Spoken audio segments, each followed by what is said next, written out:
Good morning students. पिछली बार हमने convince of water के बारे में टॉपिक स्टार्ट किया था। और तो दो तरीके के हमने सिस्टम पढ़े थे कन्वेंस के अंदर। तो एक तो फ्री फ्लो था और था एक प्रेशर सिस्टम था। ठीक है, तो जो वाटर कन्वेंस सिस्टम है वो दो हिस्सों में डिवाइडेड है। वाटर कन्वेंस सिस्टम है वो दो हिस्सों में डिवाइडेड है। सबसे पहला है फ्री फ्लो सिस्टम, जिसको अपन ग्रेविटी सिस्टम बोलते हैं। ठीक है, और दूसरा है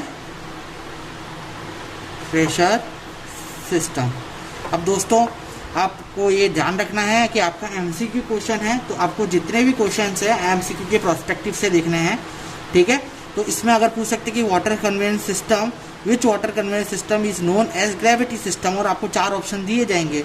तो चार ऑप्शन में से आपको कौन सा चूज करना रहेगा? Free flow system. तो इस तरीके से पढ़ाई करनी है, समझ में आया? जितने भी अतुल की अगर आपके पास बुक है तो अतुल के हर चैप्टर के पीछे आपको एमसीक्यूज देखने के लिए मिलेंगे। वो एमसीक्यू की प्रैक्टिस करिए। ठीक है, सेकंड 5 तारीख को आपका एनवायरनमेंट का टेस्ट है। मैं आपको 5 क्वेश्चन सेट बनाने की कोशिश कर रहा हूँ। ठीक है, जैसे ही वो सेट बन जाते हैं मैं आपको ट्रांसफर करूँगा। वही 5 सेट में से मेरे सारे के सारे क्वेश्चन सेट करने वाला हूँ मैं। तो उसकी प्रैक्टिस कर लेंगे आप, तो आपका एग्जाम के अंदर भी फायदा हो जाएगा। सेकेंड, उसकी प्रैक्टिस करेंगे, उसके आंसर्स देखेंगे। ठीक है, और मैं जो टाइम लिमिट दूंगा वही टाइम लिमिट में आप मुझे सबमिट करेंगे, तो वो आपका असाइनमेंट में भी मैं इंक्लूड कर लूँगा। क्लियर है? तो इस तरीके से अपन सिस्टम करने वाले हैं, है ना? तो इसमें आपको भी ट्रबल ना हो और आपको पढ़ने का ज़्यादा मौका मिल पाए।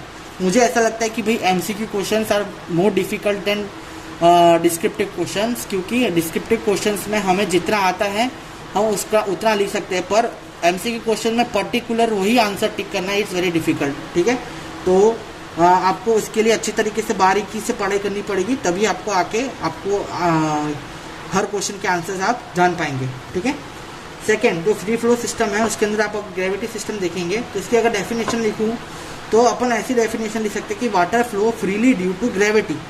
ठीक है, water flow free due to gravity. अब ऐसे कौन कौन सी चीज़ें जिसमें वाटर ग्रेविटी के थ्रू काम करता है?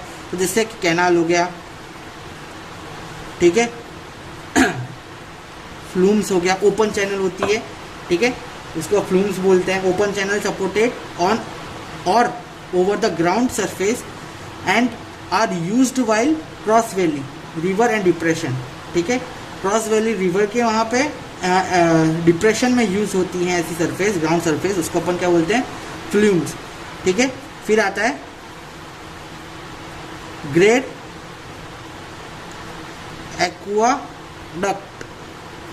What is great aqueduct? तो ग्रेट एक्वाडक्ट आपने ऐसा इमेज देखा होगा, टनल जैसा, जहाँ से पानी फ्लो होता है। ठीक है, ऐसे मैं आपको क्रॉस सेक्शन बता रहा हूँ, इस तरीके से पानी अंदर फ्लो होता है, समझ में है? तो इसको अपन एक्वाडक्ट बोलते हैं। इसको अगर आप अच्छी डेफिनेशन में बोला जाए तो they are the water ways use to carry water from remote source to original distribution. ठीक है, ओरिजिनल डिस्ट्रीब्यूशन से करते हैं। सेकेंड, ये एक्वाडक्ट हो गया। फिर आता है टनल। इसका शेप ऐसे रहेगा, टनल का शेप, वो टनल का शेप राउंड भी हो सकता है, और क्या बोलते हैं वो पाइप पे डिपेंड करता है। ठीक है ना? ये क्या करता है? टनल क्या करता है? Tunnel are the portion of aqueduct, इसका ही पोर्शन होता है। Use while cross valley of hills और रॉक। जो टनल है, हम देखो टनल ज़्यादातर कहाँ पे अपन निकाल सकते हैं? ठीक है, जहाँ पे अपन को रास्ता निकालने की परमिशन, जैसे ग्राउंड सरफेस होगा तो ग्राउंड सरफेस पे अपन क्या करेंगे? एक्वाडक्ट बना सकते हैं।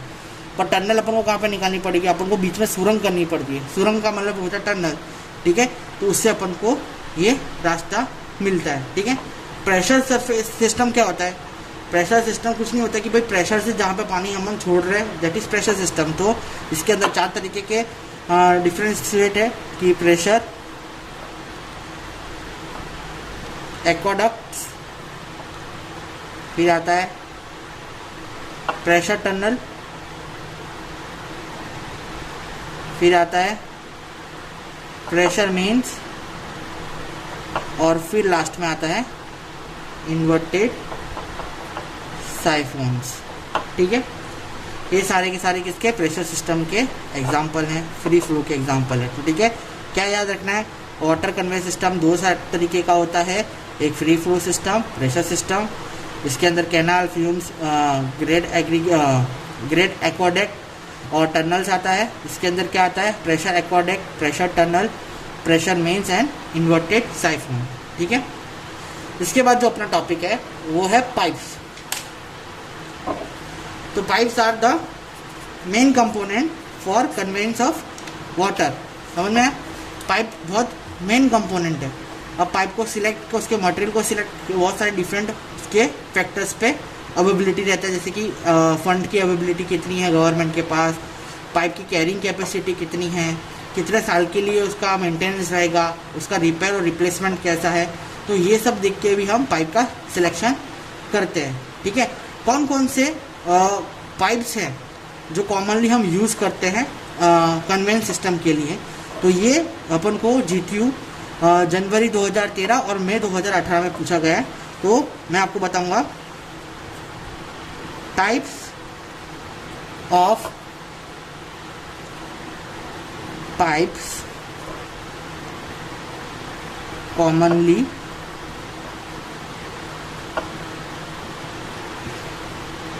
यूज्ड।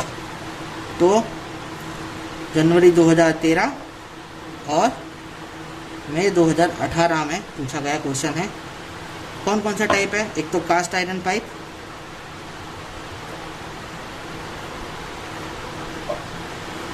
दूसरा राउट आयरन पाइप, फिर स्टील पाइप है ना, फिर RCC पाइप आता है, फिर आता है प्री स्ट्रेस कंक्रीट पाइप,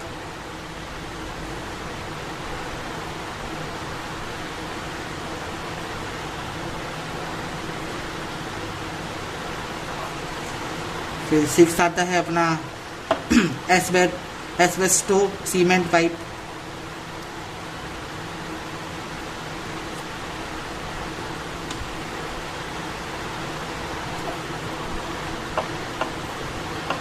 फिर 7वां है प्लास्टिक पाइप्स है ना, 8वां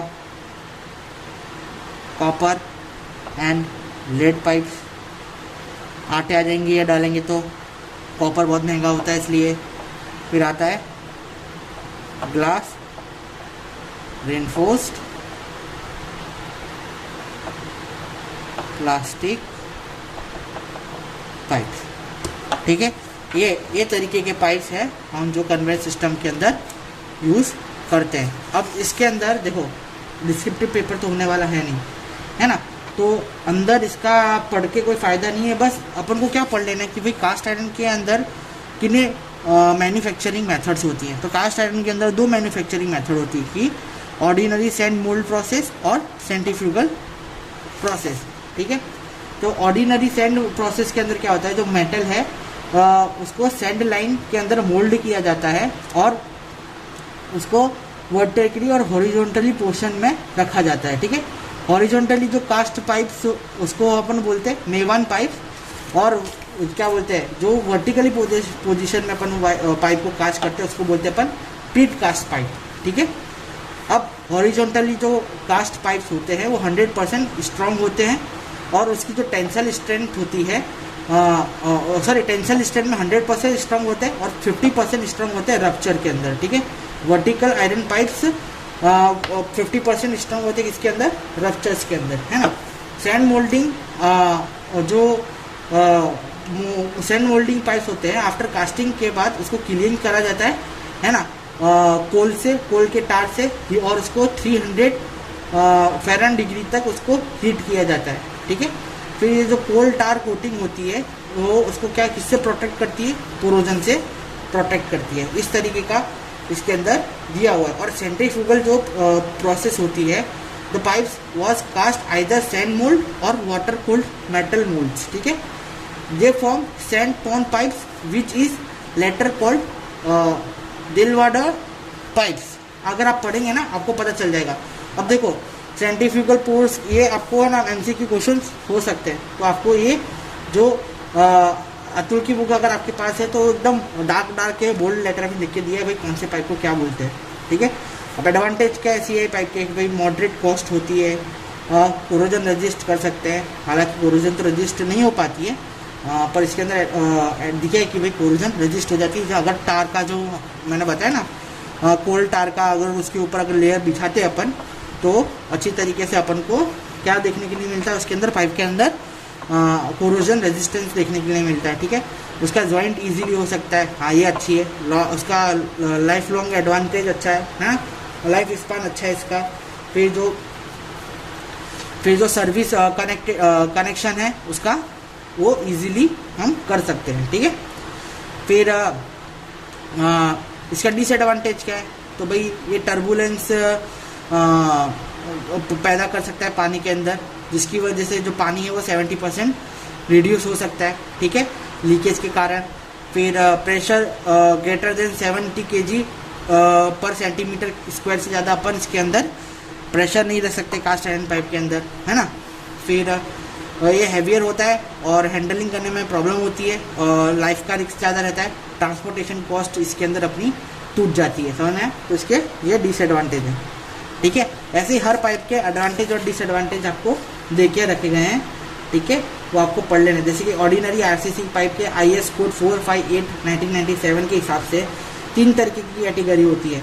क्लास P1, P2, P3, जिसका डायामीटर होता है, P1 का डायामीटर होता है 80 to 1200 mm, ठीक है। P2 का जो डायामीटर होता है 80 to 600 mm, और P3 का डायामीटर होता है 80 to 400 mm। ये क्वेश्चन हो सकता है MCQ का कि भाई diameter of class 3 pipe, class P3 pipe of ordinary RCC pipe is 8 to 1200 mm, 8 to 600 mm, 80 to 400 mm, तो आपको वो चूज़ करना है। फिर इसका जो टेस्ट प्रेशर होता है kg पर सेंटीमीटर स्क्वायर में नापा जाता है, जो कि क्लास P1 का 2 होता है, P1 का 2 होता है, P2 का 4 होता है और P3 का 6 होता है। दो अपन ने बढ़ा दिए, ठीक है। तो ये सब आपको दिमाग में लिख के चलना है, क्लियर है। अब और देखो प्लास्टिक पाइप के बारे में भी पूछा है कि भाई लो डेंसिटी पॉलीथीन पाइप्स होते हैं, हाई डेंसिटी पॉलीथीन पाइप्स होते हैं, और UPVC पाइप सुना ही होगा आपने, ये सारे होते हैं, ठीक है। और अभी एक और आया था PVC पाइप, ये मेरा उसका प्रोजेक्ट था, पॉलीविनाइल क्लोराइड पाइप्स, उसका मेरा BE का प्रोजेक्ट है इसके ऊपर। ये नए इंट्रोड्यूस हुए थे जब पाइप, तो इसके ऊपर हमने थोड़ी टेस्टिंग, रेजिस्टेंस की टेस्टिंग वगैरह की थी, ठीक है। अब हम पढ़ते हैं कि जॉइंट्स इन द पाइप्स, कौन कौन सी तरीके के जॉइंट्स होते हैं पाइप के अंदर। देखो जॉइंट्स इन पाइप, अगर डिस्क्रिप्टिव क्वेश्चन होता तो ये बहुत इंपॉर्टेंट क्वेश्चन होता आज आपके लिए, पर डिस्क्रिप्टिव नहीं है तो फिर भी अपना फ़र्ज़ है एक बार पढ़ना इसका। तो सबसे पहले 7 तरीके के आपके जॉइंट्स होते हैं, ठीक है। सबसे पहला जॉइंट होता है वो होता है आपका CP got and socket joints, जिसको अपन क्या बोलते हैं, bell and CP got joint के नाम से भी जाना जाता है, ठीक है। CI पाइप्स होते हैं, उसको जॉइंट करने के लिए ये यूज़ होता है, ठीक है। The enlargement and is called, जो हमारा एनलार्जमेंट एंड है, मैं आपको इसको ड्रॉ करके बताता हूँ। देखो इस तरीके का ये जो थोड़ा पाइप है वो दिखेगा, ये पाइप है नॉर्मल, है ना। अब इसको जॉइंट कैसे करेंगे कि भाई इसके ऊपर लगा देंगे अपन सॉकेट,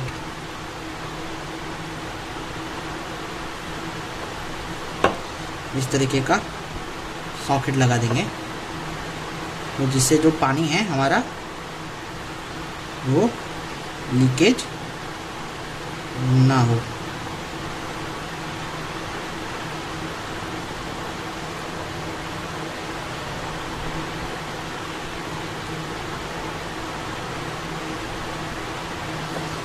ठीक है।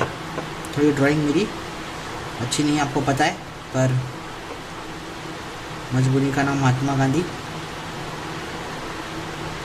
ठीक है,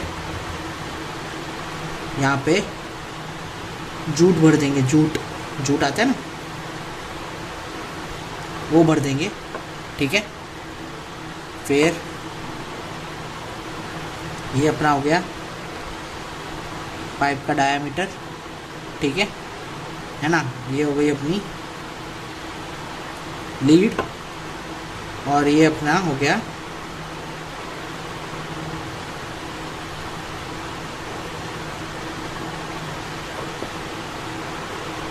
सॉकेट। ये अपना हो गया बेल और सॉकेट। समझ में आया?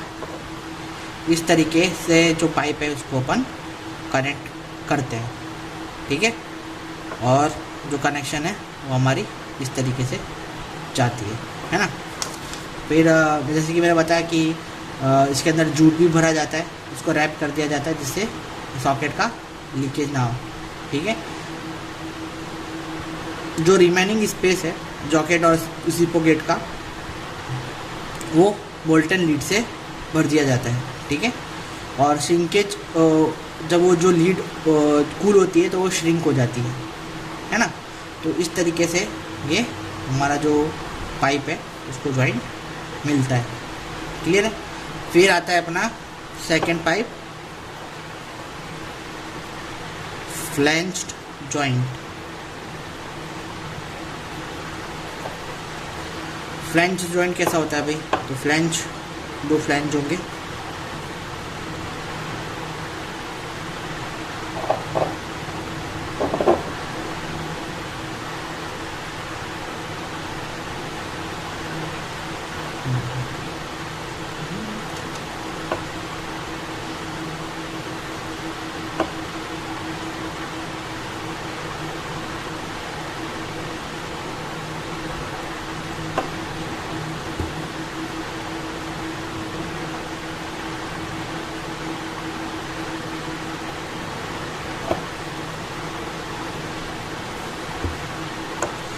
ये हो गया नट बोल्ट। ठीक है, ये हो गया बोल्ट, है ना। यहाँ पे अपन लगाते हैं रबर वॉशर।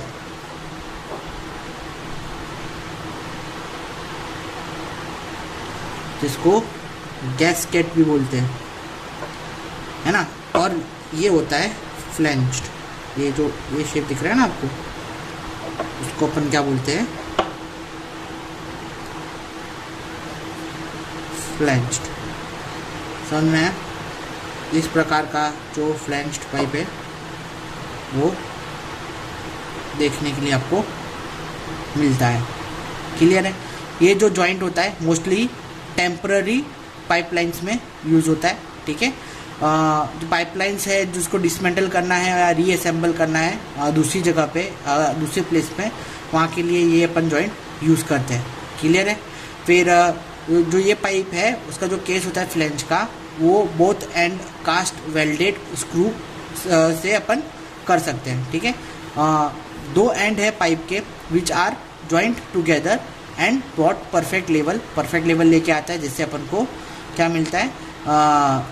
अच्छी तरीके से एक सरफेस मिल जाता है। समझ में पानी को बहने का। क्लियर? हार्ड रबर गैस्केट और या वॉशर उसको प्लेस करते हैं किसके बीच में? इसके बीच में, पाइप्स के बीच में। ठीक है, जिससे पानी बाहर लीक ना हो। समझ में? पाइप के दो के बीच में, अंदर बीच में नहीं है। ये पाइप के जो कोने हैं ना, उसके पाइप के कोने के वहाँ पे अपन रबर यूज़ करते हैं जिससे लीक ना हो, है ना। तो जॉइंट स्ट्रॉन्ग बन जाए, रिजिड बन जाए, और हम जो पानी है उसकी जो पानी का वाइब्रेशन है उससे डिफ्लेक्शन ना हो और पानी अच्छी तरीके से डिफ्लेक्ट हो पाए। ठीक है, फिर जो तीसरा जॉइंट है अपना, उसको अपन क्या बोलते हैं? मैकेनिकल जॉइंट और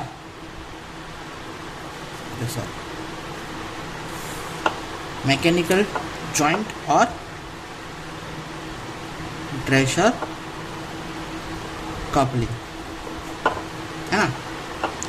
ड्रेसर कपलिंग अब किस शेप की होती है, तो भाई इस तरीके की शेप की ड्रेसर कपलिंग होती है। आपको दिखा देते हैं अभी।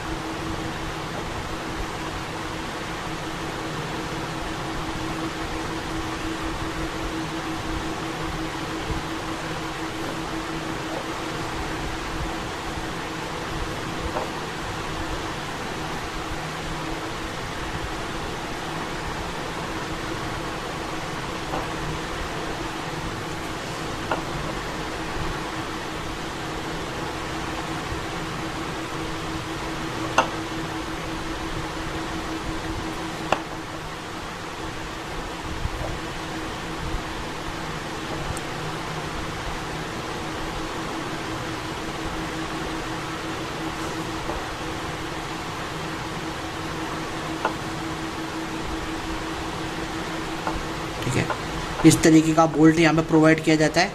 ठीक है, अब इसके अंदर क्या रिंग भी प्रोवाइड की जाती है, मिडल रिंग भी प्रोवाइड की जाती है बैटरी स्ट्रेंथ के लिए, है ना। तो इस तरीके की एक रिंग प्रोवाइड की जाती है। मैं आपको सिर्फ ऊपर के सेक्शन में ड्रॉ करके दिखा देता हूँ। ठीक है, इस तरीके की रिंग प्रोवाइड की जाती है। वैसे दोनों सेक्शन में की जाती है रिंग, तो जिससे उनको बेटर जॉइंट मिले। ये वापस से बोल्ट यहाँ पे डाल दिया, नट डाल दिया, है ना। यहाँ पे आपको रिंग देखने के लिए मिल जाएगी, इस तरीके के ऊपर जैसे रिंग बनाई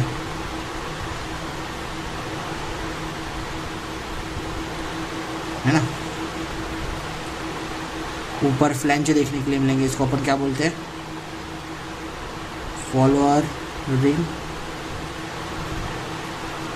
है ना। इसको बोलते हैं बोल्ट, इसको बोलते हैं नट, है ना। इसको बोलते हैं अपन मिडल रिंग, है। तो इस तरीके का कुछ जॉइंट अपन को पाइप के बीच में देखने के लिए मिले, उसको अपन क्या बोलते हैं, मैकेनिकल जॉइंट। ये जो जॉइंट है steel pipe, cast iron pipe, rough iron pipe के वहाँ पे अपन यूज़ करते हैं। When the both end of the pipes are plain and spigoted. ठीक है, जब दोनों का एंड है पाइप का लास्ट का वो एकदम प्लेन है, तब अपन ये वाला जॉइंट यूज़ करेंगे। It is essential to consist of one middle ring, two follower ring and two rubber gasket. ठीक है, the two follower rings connected together and when it is tightened they press both the gasket tightly before the end of the middle ring in the many joint remain water tight। ठीक है, मैंने वो बताया ना, इसके अंदर जैसे gasket use करिए वैसे इसके अंदर भी गैसकेट यूज़ करी जाएगी। जैसे ये बोल्ट को कसा जाएगा तो वो गैसकेट एकदम मजबूतली बंद हो जाएगी, जिसकी वजह से अपन को एक वाटर टाइट स्ट्रक्चर देखने के लिए मिलेगा। क्लियर है, सिंपल है। इसके बाद है अपना फ्लेक्सिबल जॉइंट। फ्लेक्सिबल जॉइंट कैसा होता है भाई, फ्लेक्सिबल जॉइंट होता है थोड़ा इसका डायग्राम हार्ड है, पर फिर भी अपन ड्रॉ करने की कोशिश करेंगे इसको। कि भाई वापस से अपन ने क्रॉस सेक्शन बना दिया पाइप का, ये अपना पाइप बन गया। ठीक है, पाइप के बीच के अंदर एंड मार देते हैं। ठीक है, एंड मारने के बाद अपन क्या करेंगे, यहाँ पे इस तरीके का एक स्ट्रक्चर देखेंगे। ये अपन ने थोड़ा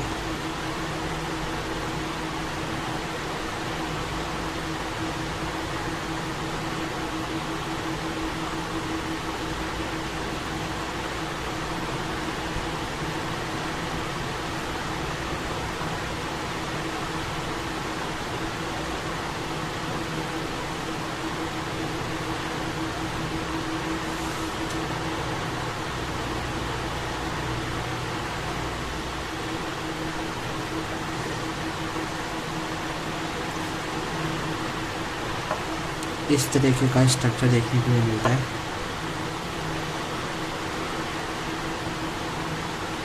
ये कनेक्टेड होता है बोल्ट से, है ना।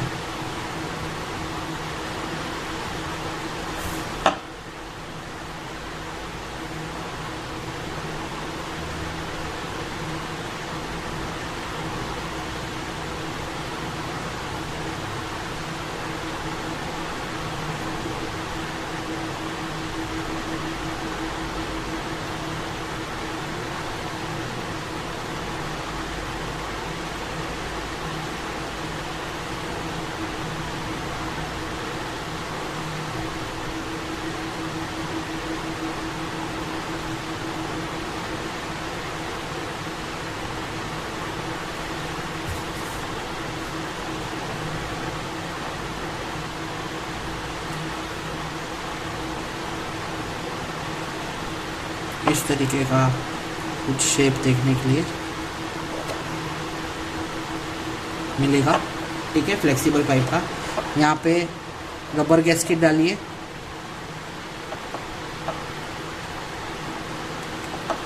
ठीक है ना। फिर यहाँ ये जो लास्ट के पॉइंट है उसको अपन क्या बोलते हैं, बेड बोलते हैं, है ना। फिर ये यहाँ पे देखेंगे आप तो ये इस कॉर्नर को, जो इस कॉर्नर है उसको अपन बोलते हैं GI गैंड रिंग, जो कि सपोर्ट करता है पाइप के वजन को। क्लियर है। फिर CI फॉलोअर रिंग्स यहाँ पे आती है, CI फॉलोअर रिंग्स देखने के लिए मिलेंगी यहाँ पे, है ना। और यहाँ पे जो स्पेस है वो वोल्ट से कवर हो जाएगा। ठीक है, तो इस तरीके का कुछ शेप देखने के लिए आपको मिलेगा। क्लियर डायग्राम देखना है तो आपको अतुल की बुक में देखना पड़ेगा, आपको एकदम क्लियर डायग्राम दिखेगा। दिखा देता हूँ मैं इसके अंदर, देखिए इस तरीके का डायग्राम देखने के लिए मिलेगा, क्लियर डायग्राम, है ना। GI ग्लैंड रिंग्स यहाँ पे डाली हुई है, CI फॉलोइंग रिंग्स है, स्पेस फॉर बोल्ट दिया हुआ है, यहाँ पे रिटेन रिंग है, रिटेन रिंग को रबर गैस्केट भी बोलते हैं। ठीक है, वो जो कि अपन को हेल्प करती है पानी लीकेज ना हो उसके लिए। ठीक है, फिर ऐसे देखो एक्सपांशन जॉइंट है, तो इस तरीके का एक्सपांशन जॉइंट होता है, उसमें भी CI फॉलोअर होता है, ऊपर जो जॉइंट मारे होते हैं। इसका जो नीचे का भाग इन लोगों ने नहीं बनाया, ये सिर्फ आधा भाग बनाया है ना।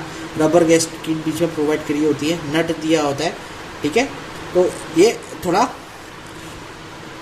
इस शेप का देखने के लिए मिलता है। फिर अगर आप नीचे देखेंगे तो simple joint for AC pipe के लिए, यानी एस्बेस्टो कॉन्क्रीट पाइप होते हैं उसके लिए ये जॉइंट होता है। ठीक है, रबर गैस्केट दे के रखी हुई है, पूरी की पूरी रबर गैस्केट लगा दी है बीच के अंदर, ऊपर और रबर गैस्केट को सील कर दिया है।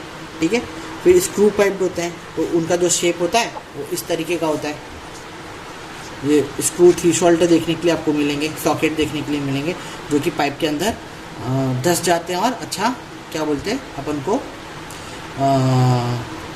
पकड़ देते हैं, जिसकी वजह से पाइप का लीकेज नहीं होता है। तो ये जो पाइप्स हैं अपन को यूज़ होते हैं हमारे वाटर सप्लाई के अंदर। ठीक है, और इस तरीके से उनका जो जॉइंट होता है वो हम यूज़ करते हैं। क्लियर है। तो गाइस आज के लिए यहाँ तक ही रखते हैं, क्योंकि बड़ा लेक्चर हो गया काफ़ी। ठीक है, फिर कल नए लेक्चर के साथ आपको मिलता हूँ। तब तक के लिए आप आगे पढ़ते रहिए, रीड करते रहिए, जितना रीड करेंगे उतना MCQ में आपको फ़ायदा होगा। और जैसे कि मैंने बताया MCQ की अतुल की बुक भी आती है, उसके भी एनवायरमेंटल के सारे क्वेश्चंस पढ़ने हैं आपको, इसके अंदर भी देखे रखा है। ऑनलाइन जितने भी आपको आप सिर्फ एनवायरमेंटल इंजीनियरिंग MCQs दिखेंगे तो आपको बहुत सारे MCQs मिलेंगे, उसमें से भी आपको पढ़ते रहना है। कंपलसरी पढ़ोगे तो ही टिक करके आ पाओगे। हाँ, मैं वापस से बोल रहा हूँ कि एनवायरमेंट ऐसा सब्जेक्ट है कि MCQ में फेल हो सकते हो।